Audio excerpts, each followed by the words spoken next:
Nifty 26,000 కన్నా పైన close అయిందండి. అదే ఒక ఇంపార్టెంట్ మ్యాటర్ ఇవాళ. అయితే 13 పాయింట్స్ మాత్రమే పైన క్లోజ్ అయింది. అది కొంచెం కాషన్ తీసుకోవాల్సిన విషయం. మార్కెట్ కంటిన్యూస్ గా 6 డేస్ పాజిటివ్ గా క్లోజ్ అయింది. ఈ నెలలో ఇది ఇలా జరగడం రెండోసారి.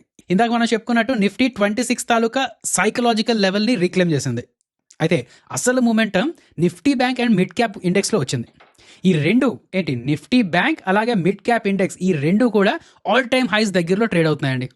అదే కదా. నౌ ఈ వీక్ కి ఏంటి, ఈ 26,000 సపోర్ట్ అయ్యేనా లేక ఇంపార్టెంట్ క్యూస్ ఏవైనా ఉన్నాయా, వాల్టైల్ గా మార్కెట్ ని తిప్పే విషయాలు ఏవైనా ఉన్నాయా ఏంటి అనేది మాట్లాడుకుందామండి. అండ్ అలాగే చాలా ఇంపార్టెంట్ స్టాక్స్ లో, ఇంపార్టెంట్ థీమ్స్ లో అప్డేట్స్ ఉన్నాయి, వాటన్నిటి గురించి మాట్లాడుకుందాం.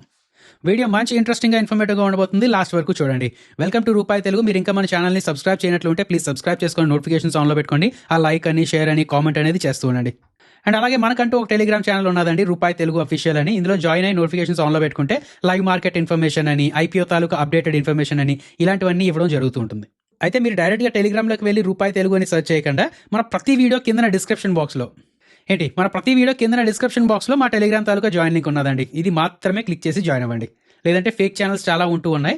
ఇలా మన లింక్ ద్వారా జాయిన్ అయితే అఫీషియల్ ఛానల్లోనే జాయిన్ అవుతారండి. ఓకేదా. అండ్ అలాగే మాకు మీరు సపోర్ట్ చేయడానికి మన ప్రతి వీడియో కింద ఉన్న మా ఫైర్స్ తాలూకా రెఫరల్ లింక్ని క్లిక్ చేసి ఈ ఫైర్స్ అకౌంట్ ఓపెన్ చేసుకొని యూజ్ చేసుకుంటూ ఉండండి. రైట్. నిఫ్టీ ఇంతలా పెరగడానికి ఒక రీజన్లా చెప్పాలంటే పిఎస్యూ బ్యాంక్స్ కూడా ఒక రీజన్ అండి. పిఎస్యూ బ్యాంక్స్ బాగా పెరిగాయి, ఇంచుమించు 4% అలా కూడా పెరిగాయి కొన్ని స్టాక్స్ అయితే. దీనికి కొన్ని రీజన్స్లా చెప్పాలి అంటే, ఒకటి Q2 తాలూకా ఎర్నింగ్స్ బాగా వచ్చాయండి. అవును కదా. వీటి తాలూకా పిఎస్తో పోలిస్తే, ప్రైవేట్ బ్యాంక్స్తో పోల్చినా సరే పిఎస్యూ బ్యాంక్స్ తాలూకా పర్ఫార్మెన్స్ చాలా బాగా వచ్చింది. నెట్ ఇంట్రెస్ట్ ఇన్కమ్ చూసినా, ప్రాఫిటబిలిటీ చూసినా సరే స్ట్రాంగ్ గ్రోత్ కనిపించిందండి. అండ్ రెండవ ముఖ్యమైన విషయం ఏంటంటే, పిఎస్యూ బ్యాంక్స్ తాలూకా మర్జర్ స్టోరీ ఏదైతే ఉన్నదో ఇది మళ్ళీ ట్రాక్ మీదకి వచ్చింది. నెక్స్ట్ ఇయర్ ఏప్రిల్ టు మే, అంటే 2026 ఏప్రిల్ నుంచి మే లోపల అలాగా కొత్త PSU bank merger road map ని అనౌన్స్ చేయబోతుంది గవర్నమెంట్ అనే ఒక స్ట్రాంగ్ బజ్ వచ్చిందండి. సో ఈ సెంటిమెంట్స్ వల్ల కూడా పిఎస్యూ బ్యాంక్స్ లో కొంచెం బయింగ్ అనేది జరిగింది. నౌ మీకు ఇప్పుడు ఒక డౌట్ రావచ్చండి, పిఎస్యూ బ్యాంక్స్ మర్జ్ అయితే దానివల్ల ఇన్వెస్టర్స్కి ఏంటి? మర్జింగ్ అంటే అర్థమైంది కదండి మీకు. సేఫర్ సపోజ్ అప్పట్లో ఎలా జరిగింది గుర్తుంది కదండి, ఆంధ్ర బ్యాంక్ని, కార్పొరేషన్ బ్యాంక్ని, ఇక్కడ ఏదో సమ్ కార్పొరేషన్ బ్యాంక్ని యూనియన్ బ్యాంక్లో కలిపేసింది. అండ్ అలాగే స్టేట్ బ్యాంక్ ఆఫ్ హైదరాబాద్ అని, ఇలాంటివన్నీ ఎస్బీఐలో కలిసిపోయి, అలాగా ఇప్పుడు కూడా ఏవైతే మిగిలి ఉన్నాయో అవి కూడా కొన్ని, అందులో కూడా కొన్ని మర్జర్స్ లాంటివి జరుగుతూ ఉంటాయండి. నౌ దానివల్ల అడ్వాంటేజ్ ఏంటి అంటే, first advantage economies of scale. 2-3 చిన్న బ్యాంకులు కలిపి ఒక పెద్ద బ్యాంక్లా క్రియేట్ అవుతుంది కాబట్టి గ్లోబల్ కాంపిటీషన్ని ఫేస్ చేసే కెపాసిటీ వస్తుందండి. అవును కదా. సెకండ్లా చెప్పాలి అంటే ఆపరేషనల్ ఎఫిషియన్సీ పెరుగుతూ ఉంటుంది. అంటే సింపుల్గా చెప్పాలంటే కాస్ట్ తగ్గుతూ ఉంటుందండి. అదే కదా. 2 బ్యాంకులు కలిస్తే ఓవర్లాపింగ్ బ్రాంచెస్ అని, ఏటీఎం తగ్గుతూ ఉంటాయి, బ్రాంచెస్ తగ్గుతూ ఉంటాయి. అండ్ అంటే ఖర్చులు తగ్గుతూ ఉంటాయి. నేను చెప్పొచ్చేది ఏంటంటే ఖర్చులు తగ్గుతూ ఉంటాయి. దానివల్ల ప్రాఫిటబిలిటీ పెరుగుతుందండి. ఒప్పుకుంటారా లేదా? థర్డ్లా చెప్పాలి అంటే బెటర్ లెండింగ్ కెపాసిటీ. పెద్ద బ్యాంక్లా మారితే ఏంటంటే వాళ్ళ బ్యాలెన్స్ షీట్ తాలూకా స్ట్రెంత్ పెరుగుతుంది. దానివల్ల ఏంటంటే పెద్ద పెద్ద లోన్స్, ఒక పెద్ద పెద్ద ఇన్ఫ్రాస్ట్రక్చర్ ప్రాజెక్ట్స్ అని, ఇలాంటి వాటికి ఈజీగా ఫండింగ్ అనేది ఇవ్వగలుగుతారనమాట. ఇలా మంచి ప్రాజెక్ట్స్కి, అంటే ఎక్కువ డబ్బులకి మంచి ప్రాజెక్ట్స్కి లోన్స్ ఇవ్వగలిగితే వీళ్ళకి ఎన్పిఎస్ కూడా తగ్గే ఛాన్సెస్ ఉన్నాయండి. అండ్ ఫోర్త్ పాయింట్ అదే, ఎన్పిఏ క్లీనప్ అని, రిస్క్ మేనేజ్మెంట్ అని, ఇవి కూడా కొంచెం స్ట్రెంత్ అయ్యే ఛాన్సెస్ ఎక్కువ ఉంటాయి చిన్న చిన్న బ్యాంకులు కలిపి పెద్ద బ్యాంకులు తయారైతాయి. అర్థమైందా? సో ఈ మర్జర్ తాలూకా న్యూస్ ఎందుకు ఇన్వెస్టర్ కమ్యూనిటీలో ఒక పాజిటివ్ న్యూస్ అనేది మీకు అర్థమైందా లేదా? నౌ నెక్స్ట్ ఒక 2 థీమ్స్ గురించి మాట్లాడుకుందామండి. ఇప్పుడు మ్యాక్రో పరంగా మాట్లాడంటే, పైనుంచి కిందకి వస్తూ ఉంటే ముందు ఏ కంట్రీలో ఇన్వెస్ట్ చేయాలి అనేది ఇన్వెస్టర్స్ చూస్తూ ఉంటారు, పెద్ద పెద్ద ఇన్వెస్టర్స్. సరే, మన ఇండియా పిక్ చేసుకున్నారనుకోండి, దాని తర్వాత ఎలాంటి సెక్టర్స్లో ఇన్వెస్ట్ చేయాలి అనేది చూస్తూ ఉంటారు. ఏదో ఒక సెక్టర్ పిక్ చేసుకున్నారనుకోండి, అందులో ఎలాంటి స్టాక్స్లో, లీడర్ స్టాక్స్లో పిక్ చేసుకోవాలా, లేక కొంచెం చిన్న స్టాక్స్ ఇక్కడ నుంచి ఇంకా పెరగలిగే స్టాక్స్లో పిక్ చేసుకోవాలా అనేది చూస్తూ ఉంటారండి. పెద్ద పెద్ద ఇన్వెస్టర్స్ ఇలాగే చూస్తూ ఉంటారు అనమాట. నౌ ఈ సెక్టర్స్ని చూస్ చేసుకునేటప్పుడు సెక్టర్స్లో మళ్ళీ సబ్ సెక్టర్స్ అని, లేదంటే ఇండస్ట్రీస్ అని అంటూ ఉంటారు. ఇప్పుడు ఐటీ ఉన్నదనుకోండి, ఐటీ అనేది ఒక సెక్టర్. అందులో for suppose auto auxiliaries taluka IT companies ఉంటే అదొక ఇండస్ట్రీ అనమాట. లేదంటే ఎఫ్ఎంసీజీ అనేది ఒక సెక్టర్. అందులో డైరీ ప్రోడక్ట్స్ కోసమే మాట్లాడుతున్నాము అంటే అదొక ఇండస్ట్రీ కింద లెక్క. అదేంది కదా. సో నౌ ఇదంతా నేను మీకు ఎందుకు చెప్తున్నా అంటే, ఈ వీడియోలో ఒక 2 థీమ్స్ గురించి మాట్లాడుకుందామండి. అంటే ఇంచుమించు ఇండస్ట్రీస్ గురించి మాట్లాడుకోబోతున్నాం. ఆ 2 ఇండస్ట్రీస్ మీద ఆర్ఎల్స్ ఆ థీమ్స్ మీద మార్కెట్ కమ్యూనిటీకి కొంచెం ఎక్కువ ఇంట్రెస్ట్ ఆర్ఎల్స్ ఎక్కువ కాన్ఫిడెన్స్ ఉన్నది అని రిపోర్ట్స్ వస్తూ ఉన్నాయి. ఫస్ట్ ఇండస్ట్రీలో మాట్లాడాలి అంటే, మన ఇండియా తాలూకా వీడియో సర్వేలెన్స్ మార్కెట్ సైజ్. సింపుల్గా చెప్పాలంటే సీసీటీవీ టైప్ అనుకోండి.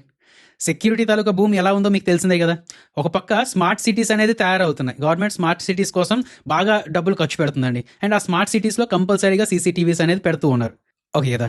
2, పబ్లిక్ సేఫ్టీ రెగ్యులేషన్స్ కూడా కంపల్సరీ అయిపోయింది. అండ్ ప్రతి షాప్లోని, లేదంటే ప్రతి మూల కూడా సీసీటీవీ కంపల్సరీగా పెట్టాల్సిన అవసరం వస్తుంది. అండ్ ఇంకొక విషయం ఏంటంటే make in India surveillance equipment అని చెప్పి దీని తాలూకా డిమాండ్ కూడా పెరుగుతుంది. కొన్ని సర్టిఫికేషన్ లాంటి రూల్స్ వల్ల ఏంటంటే మేక్ ఇన్ ఇండియా తాలూకా సీసీటీవీస్కి ఎక్కువ డిమాండ్ ఉంటుంది అన్నమాట. ఓకే కదా. నౌ యాజ్ ఆఫ్ నౌ చూసుకుంటే ఒక 100 సిటీస్లో 76,000 కెమెరాస్ అలాగే ఇన్స్టాల్ చేసినట్టండి. బట్ వీటి తాలూకా డిమాండ్ ఇంకా పెరుగుతుంది. 2025లో $2,026 మిలియన్ అనమాట. ఇంత అడ్రసబుల్ మార్కెట్ సైజ్ ఉన్న ఈ వీడియో సర్వేలెన్స్ మార్కెట్ 2030 కల్లా $5,260 మిలియన్ కింద ఎదగొచ్చు అని చెప్పి ఎస్టిమేట్ చేస్తున్నారండి. అండ్ దాని తాలూకా సిఏజిఆర్లా మాట్లాడాలి అంటే 2024 నుంచి 2030 తాలూకా సిఏజిఆర్లా మాట్లాడాలంటే 17.2% సిఏజిఆర్ అండి. అదేనా లేదా? సో ఈ సెక్టర్లో ఉన్న స్టాక్స్ని మీరు ఏమైనా పిక్ చేసుకోగలిగితే 1, 2, 3, 4 అలాగేం పిక్ చేసుకోగలిగితే వాటి మొత్తం తాలూకా మార్కెట్ షేర్ 17% చొప్పున పెరుగుతూ ఉంటుంది. సారీ, మార్కెట్ షేర్ కాదు, అడ్రసబుల్ మార్కెట్ అనేది 17% చొప్పున పెరుగుతూ ఉంటుంది. అందులో ఫర్ సపోజ్ మీరు ఏమైనా పిక్ చేసుకున్న స్టాక్ తాలూకా మార్కెట్ షేర్ ఒక 20% ఉన్నదనుకోండి. అండ్ రేపొద్దున ఈ 20% తాలూకా మార్కెట్ షేర్ ఒక 30% అవ్వచ్చు అని మేనేజ్మెంట్ క్లియర్గా చెప్పింది, లేదంటే గోల్స్ పెట్టుకున్నది అనుకోండి. ఒక పక్క మార్కెట్ సైజ్ 17% పెరుగుతుంది, అందులో మార్కెట్ షేర్ కూడా పెరుగుతుంది. కాబట్టి దాని తాలూకా రెవెన్యూస్ ఎంత పెరుగుతాయి అనేది మీరే అర్థం చేసుకోండి.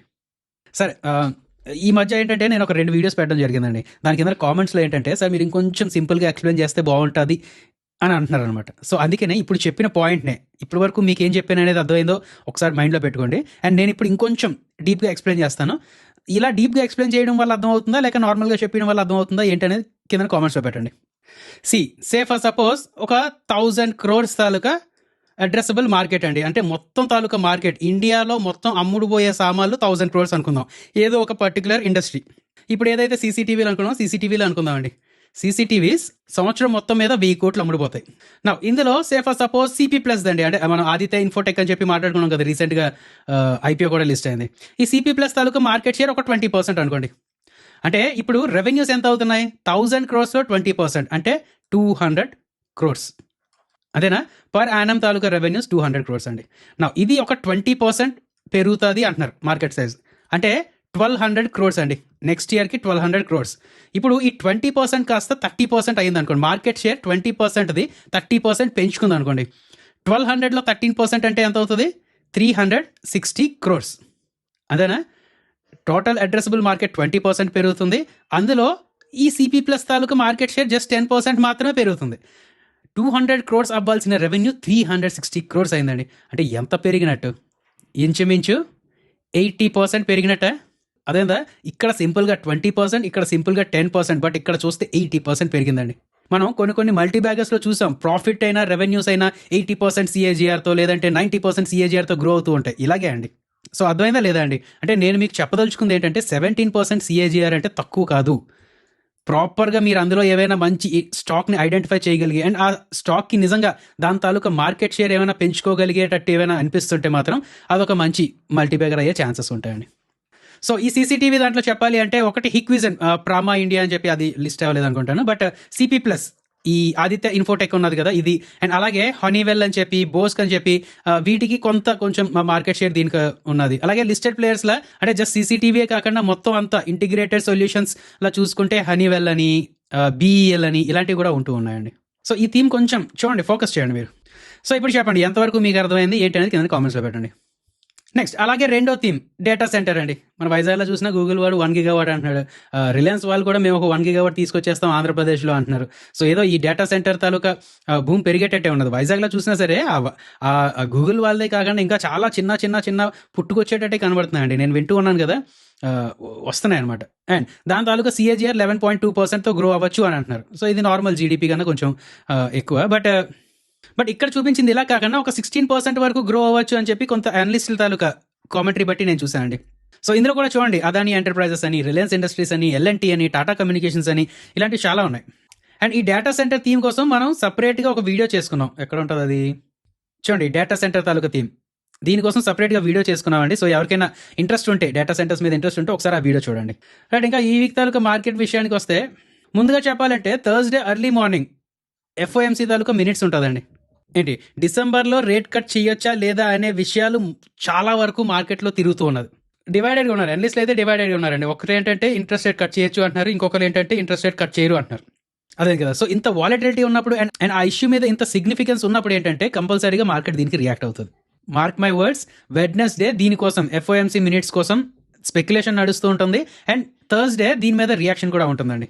అండ్ ఇది కాకుండా ఇంకా ఇండియా యూఎస్ తాలూకా డీల్ గురించి మాట్లాడంటే ట్రేడ్ డీల్ ఇదిగో అయిపోతుంది అదిగో అయిపోతుంది అని చెప్పి ఒక వారం రోజుల నుంచి చెప్పుకుంటూ వస్తున్నారు పెద్ద పెద్ద మినిస్టర్స్ అయినా ఎవరైనా సరే. అఫ్కోర్స్ అందులో కొంచెం పొలిటికల్ ఎజెండా అవి కూడా ఉంటూ ఉంటుంది. చూద్దామండి ఒక అఫీషియల్ డేటా ఎప్పుడు వస్తుంది ఏంటనేది చూద్దాం. మార్కెట్ అయితే ప్రతిరోజు ఎంతో కొంత డిస్కౌంట్ చేస్తూ ఉన్నది. ఆ పాజిటివ్ న్యూస్ కూడా డిస్కౌంట్ చేస్తూ ఉన్నది. బట్ ఎంత డిస్కౌంట్ చేసినా సరే అఫీషియల్ స్టేట్మెంట్ వచ్చిన తర్వాత ఇంకొంచెం పెరగడం అయితే కామన్ అనిపిస్తుందండి. ఏమంటారు? ఇంకా నారాయణ హృదయాల ఇవాళ ఇంచుమించు ఒక 11%, 17% ఎంతో పెరిగిందండి. మంచి నెంబర్స్ ఇచ్చింది ఇది. అవును కదా, చూడండి 199 crores నుంచి 258 crores పెరిగింది. ఇంచుమించు ఇయర్ ఆన్ ఇయర్ చూసుకుంటే 30% జంప్ అండి. రెవెన్యూస్లో చూసుకున్నా సరే ఇంచుమించు 14% అలా గ్రోత్ చూపించింది. ఎబిటాలా చూసుకుంటే ఒక 20% year on year growth చూపించిందండి.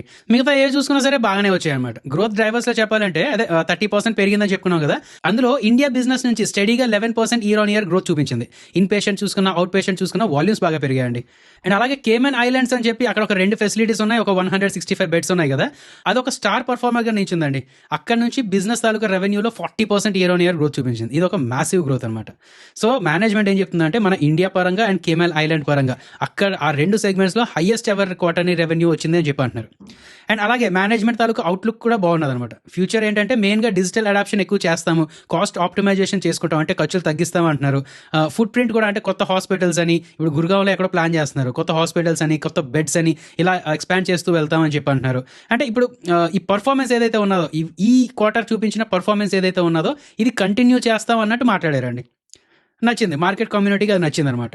Geographical diversification బాగున్నది, ఇలాంటివన్నీ బాగున్నది. సో దానివల్ల ఇవాళ ఈ నారాయణ హృదయాలయ ఒక 14 to 15% ఎంతో పెరిగింది.